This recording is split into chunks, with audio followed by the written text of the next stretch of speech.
நம்ம கேலஸ்னிக்ஸ் பண்ணி ரொம்ப நாள் ஆச்சு அப்படின்னு சொல்லிட்டு இன்னைக்கு ஸ்டார்ட் பண்ணலாம் அப்படின்னு சொல்லிட்டு இன்னைக்கான பேச்சுலர் வாழ்க்கையில் டே 135. சரி லைட்டாக ஃப்ரீ ஒர்க் அவுட் பண்ணலாம். அதுக்கு முன்னாடி லைட்டாக கொஞ்சம் வார்மப்பு ஸ்டிச்சிங் இதெல்லாம் பண்ணி முடிச்சாதான் அடுத்தடுத்து பண்ணுறது கொஞ்சம் கரெக்டாக இருக்கும் அப்படின்னு சொல்லிட்டு இந்த இன்ஜுரி ஆகாத அளவுக்கு பண்ணி முடிச்சுட்டு அப்புறம் இந்த ஸ்கில்லு இதுதான் வந்துட்டு நமக்கு ரொம்ப நல்லா ப்ராப்பராக வந்துட்டுருக்கு. அதுக்கப்புறமா லைட்டாக அந்த புஷ்அப்பு, அதுக்கப்புறம் வந்துட்டு இந்த ஸ்குவாடு இது எல்லாத்துலையுமே பண்ணிக்கிட்டு இருந்தேன்.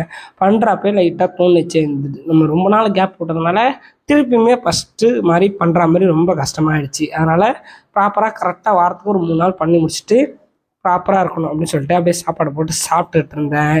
சாப்பிட்டு முடித்தோன்னே நமக்கு நிறைய வேலைகள் இருக்குது. ஃபஸ்ட்டு வேலை என்னென்னா ஃப்ரீலான்சிங் பண்ணுறதுல கிளைண்ட் அப்ரோச் பண்ணணும். அதுக்காக நிறைய வீடியோ எடிட்டர்ஸ்க்கெலாம் நம்ம மெசேஜ் பண்ணியிருந்தோம். இந்த மாதிரி நான் ஃப்ரீலான்சர் வீடியோ எடிட்டராக இருக்கேன், எனக்கு இது மாதிரி ஏதாவது ஒரு ஆப்பர்ச்சுனிட்டி கிடைக்குமா அப்படிங்கிற மாதிரி ஒரு பேராகிராஃப் மாதிரி டைப் பண்ணி அவங்களுக்கு அனுப்பிச்சிட்டு இருந்தேன்.